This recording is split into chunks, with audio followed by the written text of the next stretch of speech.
Green, pass Curry, knifes inside, and he punches it down right over Mourning. Oh, my goodness, what a finish.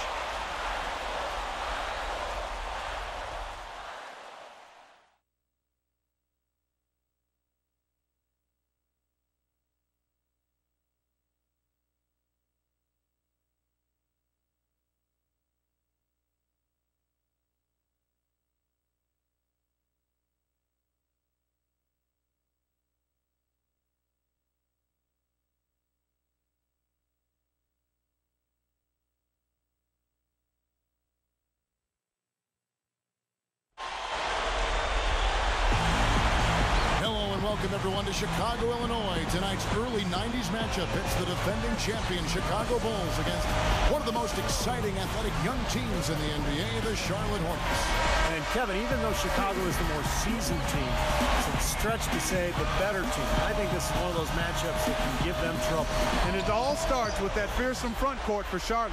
Larry Johnson, Grandma Ma, the #1 overall pick in '91. Alonzo Mourning, the #2 pick in '92. Strong, explosive, and fiery competitors. And, of course, the question for the Hornets will be dealing with Scottie Pippen and Michael Jordan on the wings. We'll see how all that pans out. And as we look at this Bulls team, of course, we mentioned Michael Jordan and Scottie Pippen. The 6'2" B.J. Armstrong at point guard. And up front, Horace Grant and their center, Bill Carter.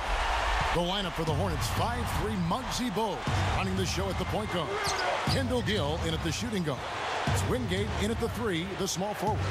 And their talented young front court tandem, Larry Johnson out of UNLV and Alonzo Mourning out of Georgetown.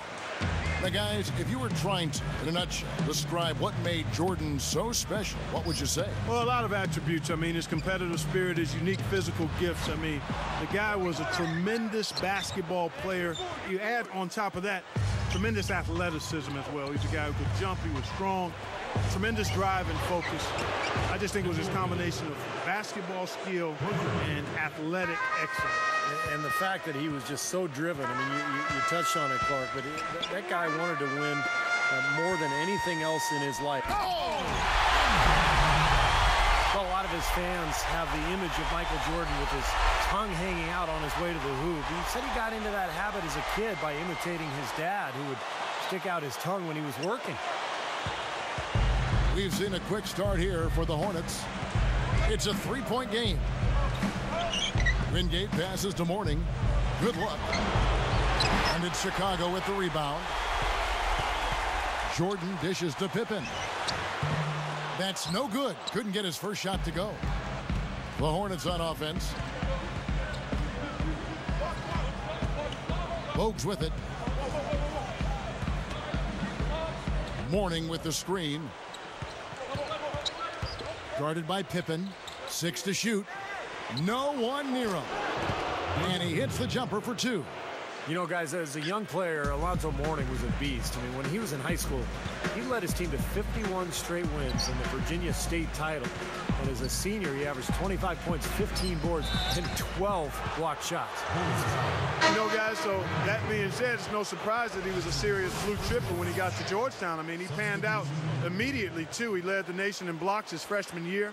With Dikembe Mutombo playing alongside Mourning, that was one of the most feared college front courts ever. I got a chance to see those guys up close, and they were tough. Here's what Chicago's going with right now. Will Purdue's checked in for Cartwright, and it's Paxson in for B.J. Armstrong. Pippen is tagged with the reach.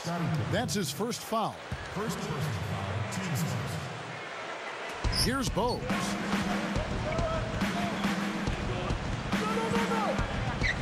There's the dish to Johnson. And he lays it straight in. That sharp passing right there was a trademark in Muggsy's career. He made more assists than anybody in Hornets history. And Jordan gets it to go. Jordan's got his second basket of the night. Playing alongside Jordan, probably the greatest player ever. Scottie Pippen might not have gotten all the credit he deserved. I mean, he was the perfect #2 guy on those Bull teams. Someone who turned a great team into an absolute dynasty. Well, they were perfect complements to each other, Clark.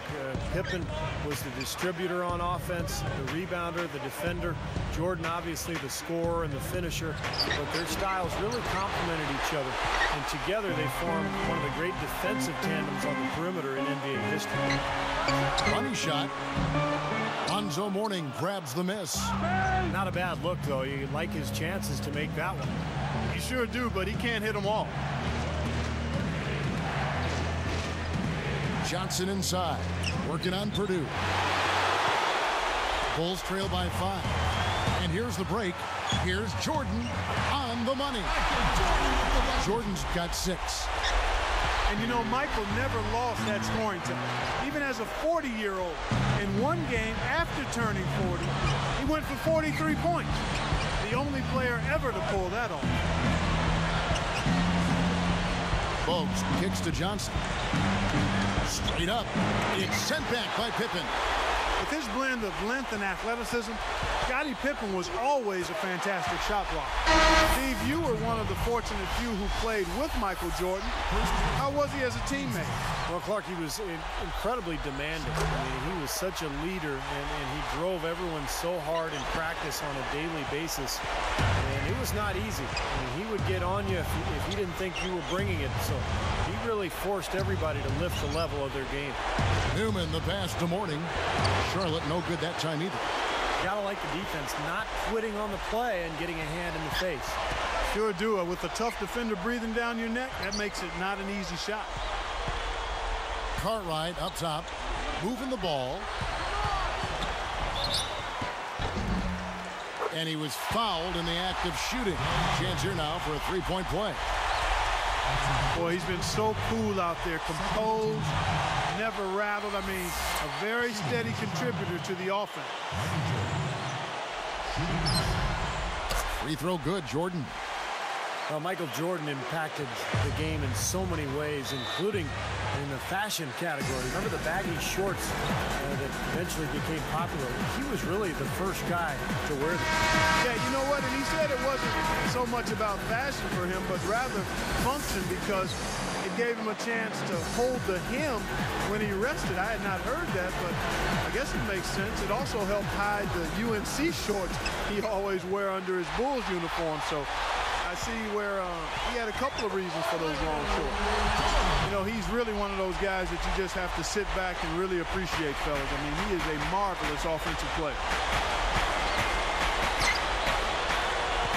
Here's Bennett. He kicks it to Johnson. The pass to Bennett.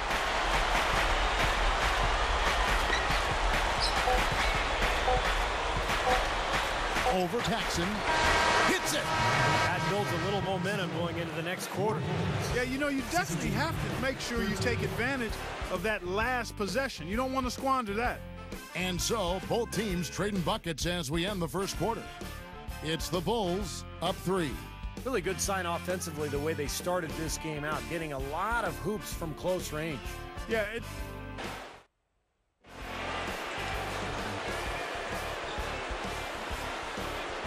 Welcome back, folks. We have a close game here at the start of the second quarter of play. And for Jordan, the 92-93 season capped off 7 straight scoring titles and 3 straight NBA championships. Just amazing success. And then he shocked the basketball world by deciding to retire prior to the next season. On the court for the Hornets, we've got Wingate. Curry is out there with Bogues. Then there's Gaddison. And it's Green in at the 5, home in the paint. And here's Bogues. Looking for his first bucket of the game. Over Armstrong. Cartwright using his tremendous length to grab the board. Trying to go big for the alley-oop, but good defense got in the way. Bogues dishes to Green. That's good. That was all about the assist there. Just a beautiful feed. And the first timeout of the game called for Chicago.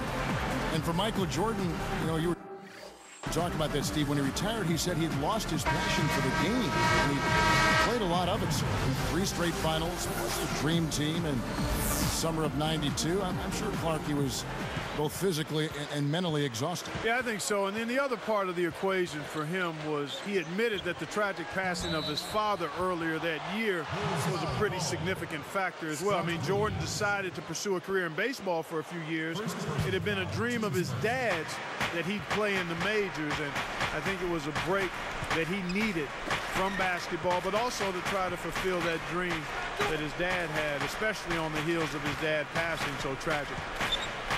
A 10-footer. It's all in by the Bulls. Fast break. Here they come.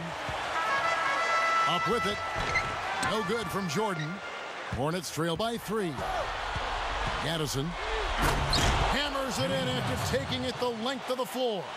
Yeah, easy bucket for him there. And finish he did. Took it hard to the rim. And, you know, his teammates, guys, we used to watch it every day. Jordan and Pippen would push each other so hard. They loved to compete in every single drill, and it really elevated the play of the entire team. Bogues the pass to Gaddison, and he makes good on the